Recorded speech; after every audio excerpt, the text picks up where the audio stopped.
வணக்கம். திருக்குறள் கசடர கற்போம் வருக. தற்போது நாம் திருக்குறள் கூறும் அறிவு பற்றிய குறள்களில் பயிற்சி செய்து கற்றுக்கொள்ளப் போகிறோம்.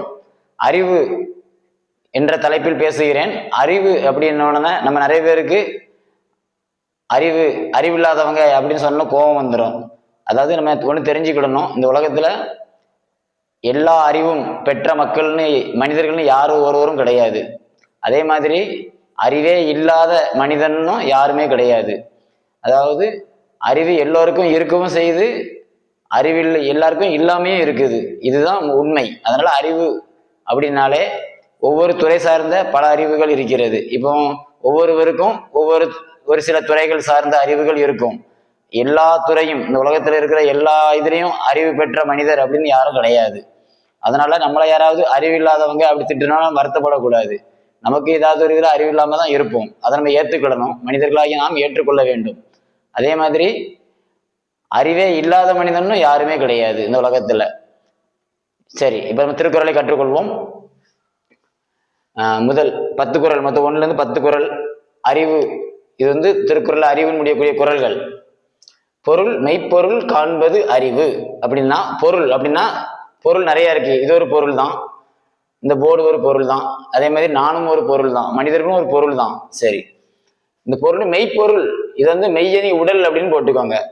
ஒவ்வொரு பொருளுக்கும் உடல் இருக்கும். இந்த பேனாக்கு ஒரு உடல் இருக்கு, இந்த போர்டுக்கு ஒரு உடல் இருக்கு, எனக்கும் ஒரு உடல் இருக்குது. அப்ப இந்த மாதிரி உடலை நம்ம காண்பது அப்படின்னா, இதை 2ஆ பிரிச்சிங்கன்னா காண்பு கூட்டல் அதுன்னு வரும். அப்போ காண்பு அப்படிங்கிறது ஆராயிறது தான் காண்பு. அப்படி ஆராயிறது அதுதான் அறிவு. நம்ம அறிவா மாறும். நம்ம எந்த ஒரு பொருளையுமே அந்த பொருளுக்கு உரிய உடல், அந்த உடல் பொருளை நம்ம ஆராய்ந்து பார்க்கணும். பார்க்க தான் அந்த துறை சார்ந்த அறிவு நமக்கு வரும். அதுதான் இந்த குறளுடைய பொருள். பொருள் மெய்ப்பொருள் காண்பது அறிவு. பொருள் உடல் பொருள் ஆராய்ந்து காண்பது அறிவு. பொருள் உடல் பொருள் ஆராய்ந்து காண்பது அறிவு. அதாவது பொருள்னு ஒன்று இருந்தாலே அதுக்கு உடல்னு ஒன்று இருக்கும். அப்போ அந்த உடலுடைய பொருளை நம்ம ஆராய்ந்து பார்க்கிறோம். ஆராய்ந்து பார்க்க தான் அது நமக்கு அறிவா நம்மளிடம் அறிவாக சேருகிறது. சரி, அடுத்த குறள் பார்ப்போம். சிறப்பென்னும் செம்பொருள் காண்பது அறிவு.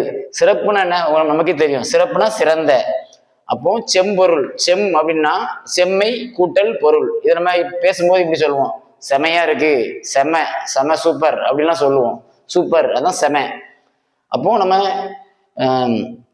பொருள் எந்த பொருளா இருந்தாலும் அதுல சிறந்த பொருள் எது அப்படிங்கிறது நம்ம எப்படி திரும்ப திரும்ப பார்ப்போம்.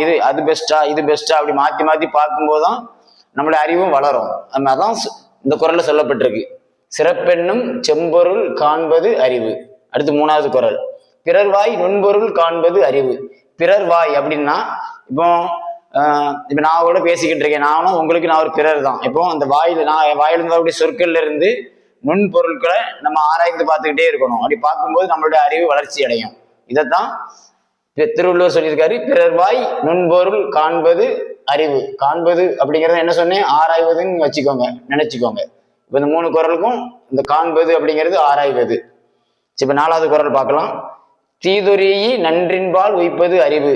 இது 2ஆ பிரிச்சிங்கன்னா, தீதுனா தீமை அப்படின்னு உங்களுக்கு தெரிஞ்சிருக்கும். அடுத்து ஒரீ. இது ஈய நீங்க எடுத்துக்க வேண்டாம், ஒரின்னு வச்சுக்கோங்க. இந்த ஒரி வார்த்தையை நம்ம இப்பவும் யூஸ் பண்ணிட்டு தான் இருக்கிறோம். சொல்லுவாங்க, எப்பா இவனால பெரிய ஒரியா இருக்குப்பா, பெரிய தொல்லையா இருக்கு அப்படிம்போம். ஒரி பிடிச்சவனா இருக்கான்ப்பா அப்படி சொல்லுவோம். அதான் ஒரிங்கிறது நீக்கிறது. அதாவது அவனை நீக்கிறணும், தொல்லை பிடிச்சவனா இருக்கான், அவன் சகவாசமே வேண்டாம், அவனை ஒதுக்கிறணும் அப்படிங்கிறதான் ஒரி பிடிச்சவன்னு சொல்றோம். அதான் தீது ஒரி. இது அளபடைன்னு சொல்லுவாங்க. அது ஈங்கிறது ஒரு செய்யுள், இசைக்காக வரக்கூடிய சொற்கள். அது நீங்க சேர்க்க வேண்டாம். அது செய்யுள் படிக்கும்போது புரிஞ்சு படிச்சுக்கிட்டா போதும். தீது ஒரி அப்படின்னா தீது நீக்கி நன்றின் பால். இது நன்றின்னா உங்களுக்கு தெரியும், நன்மைன்னு தெரியும். பால் அப்படின்னாலே அறத்துப்பால், பொருட்பால், காமத்துப்பால் வாங்க. பால்னா அது வகை, அதாவது வெரைட்டிஸ். நம்ம இங்கிலீஷ்ல வெரைட்டிஸ் சொல்றோம்ல, தான் வகை. அப்போ தீது ஒரி நன்றின் பால் அப்படின்னா தீமையிலிருந்து நம்மளை நீக்கி நன்றின் வகையிடம் உய்ப்பது அப்படின்னா அதை சேர்ப்பதுன்னு நீங்க நினைச்சுக்கோங்க. சேர்ப்பது அறிவு. இப்போ நம்ம அறிவு தான் நம்ம என்ன செய்யும், தீது ஒரி அப்படின்னா தீதுல இருந்து நம்மளை விலக்கி, நம்ம தீதை அனுபவிச்ச பிறகு தெரியும் இது தீமை இது நன்மைன்னு நம்ம உணர்றோம். உணர்ந்த பிறகு நம்மளை கடைசியில அறிவு தான் நன்மையில கொண்டு சேர்க்குது. நன்றின் பால் அப்படின்னா நன்மையிடம் கொண்டு எது சேர்க்குது? நம்ம அறிவு சேர்க்குது அப்படின்னு சொல்லியிருக்காரு. அடுத்து 5வது குறள், மாந்தருக்கு கற்றனைத்தோறும் அறிவு அப்படின்னு சொல்லியிருக்காரு.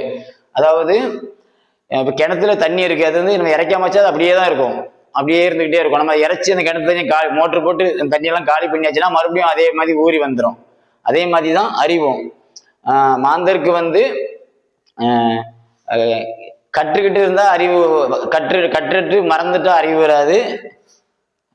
மாந்தருக்கு கற்று அனைத்து, இதுல இருந்து அனைத்துங்கிறது ஒரு முக்கியமான இது, இதனால ஞாபகம் வச்சுக்கோங்க. அனைத்து அப்படின்னா நம்ம வந்து நிறைய விஷயம் வாழ்க்கையில கத்துக்கிட்டு தான் இருக்கிறோம், ஆனா எல்லாமே நம்மகிட்ட இருக்காது, பல இதை மறந்துடுவோம். ஆனா சில இது மறக்காம இருக்கு. அதுக்கு என்ன காரணம் அப்படின்னா அனைத்துங்கிறோம்.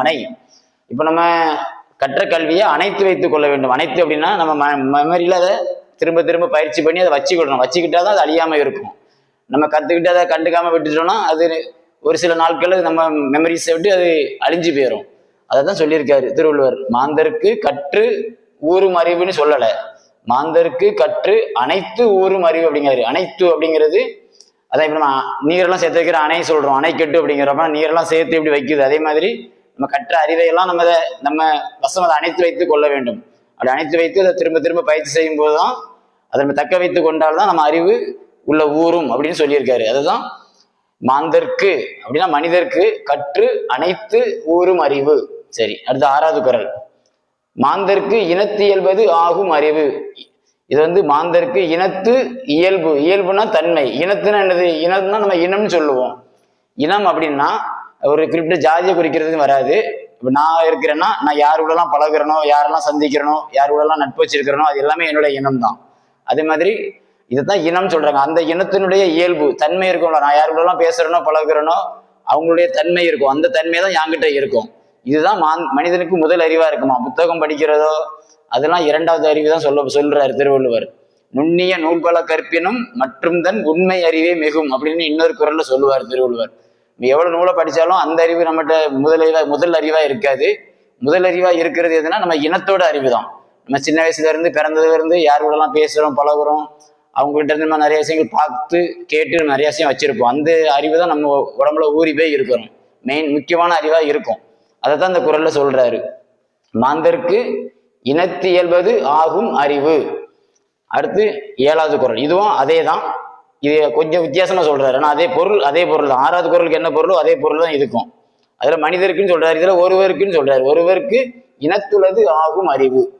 அதாவது ஒரு மனுஷனை பார்த்தா அறிவு இருக்கும். அந்த அறிவு எங்குள்ள அறிவு அப்படின்னு பாத்தீங்கன்னா கடைசியில் நீங்க ஆராய்ஞ்சு பாத்தீங்கன்னா அவன் இனத்துல உள்ள அறிவா தான் அந்த அறிவு இருக்கும்.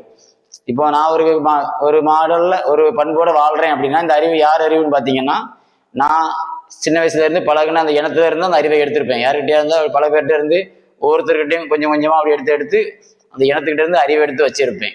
அதான் ஒருவருக்கு இனத்துள்ளது ஆகும் அறிவு அப்படின்னு சொல்லியிருக்காரு திருவள்ளுவர். அடுத்து 8வது குறள், மலர்தலும் கூம்பலும் இல்லது அறிவு அப்படிங்காரு. மலர்தல் கூம்பல் அப்படின்னா மலர்னு சொல்றோம், பூவுக்கு ஒரு பேர் மலர். மலர்னா விரிஞ்சு இருக்கும், கூம்புனா மொட்டு இப்படி இருக்கும். அப்போ இல் அது, இதை 2ஆ பிரிக்கணும். இல் அது அப்படின்னா இந்த மலர்தலும் கூம்பலும் இல்லாம இருக்கிறது தான் அறிவான். இப்படி மலர்றதும் கூம்புறதும் உள்ளது வந்து அவங்க வந்து அறிவின்மை, முட்டாள்னு சொல்லலாம். அதாவது அது எப்படின்னா சில மனிதர்கள் சில நேரம் பார்க்கும்போது நல்லா பேசுவாங்க, நல்லா பழகுவாங்க, நல்லா இருப்பாங்க. சில நேரம் டக்குன்னு கோவப்பட்டா வேற மாதிரி, அவங்க வேற ஒரு கேரக்டர் வேற மாதிரி ஆயிடுவாங்க. அடிக்கடி விரிவாங்க, அடிக்கடி சுருங்குவாங்க. அப்ப அது வந்து அறிவுடைமை ஆகாது. ஆனா சில பேர் அப்படி இல்லை பாருங்க, எப்பவும் ஒரு ஸ்டாண்டர்டா அப்படியே தன்னை ஒரே நிலையில தக்க வச்சுக்கிடுவாங்க. அந்த மாதிரி இருக்கிறது தான் ஒரு சிறந்த அறிவு அப்படின்னு சொல்றாரு. மலர்தலும் கூம்பலும் இல்லது அறிவு, மலர்தலும் கூம்பலும் உள்ளது, அது உள்ளது வந்து அறிவின்மை, முட்டாள்தனம் அப்படிங்கிறது தான் அர்த்தம். மலர்தலும் கூம்பலும் இல்லாம இருக்கிறது தான் அறிவு. அடுத்து 9வது குறள், உலகத்தோடு அவ்வது அப்படின்னா உலகம் உலகம் எந்த வழியில போய்கிட்டு இருக்கிறோ அவ்வழியில் நாமளும் வாழ்வது அறிவுன்னு சொல்லியிருக்காரு. அதாவது உலகத்தோடு, அதாவது உலகம் வந்து இப்போ ஒவ்வொரு காலகட்டத்துக்கு ஏற்ற மாதிரி மாறிக்கிட்டே வரும். அப்போ அந்த கால மாற்றத்துக்கு, அந்த சமூக பழக்க வழக்கம் அந்த மாற்றத்துக்கு ஏற்ற மாதிரி மனிதர்களும் மாறிக்கிட்டே வரணும். அப்படி வாழ்றதுதான் ஒரு சிறந்த அறிவு அப்படி சொல்லியிருக்காரு திருவள்ளுவர். அடுத்து அற்றம் மறைத்தலோ புல்லறிவு. அதாவது அறிவுல வந்து புல்லறிவு மெய்யறிவு அப்படின்னு இருக்குது. புல்லறிவு இந்த கடைசி குறள்ல வர்ற புல்லறிவு என்னன்னா, புல் அப்படின்னா உங்களுக்கு சரி தெரியும். புல் அப்படின்னா ஐம்புலன்கள் வந்து புல்லுறது.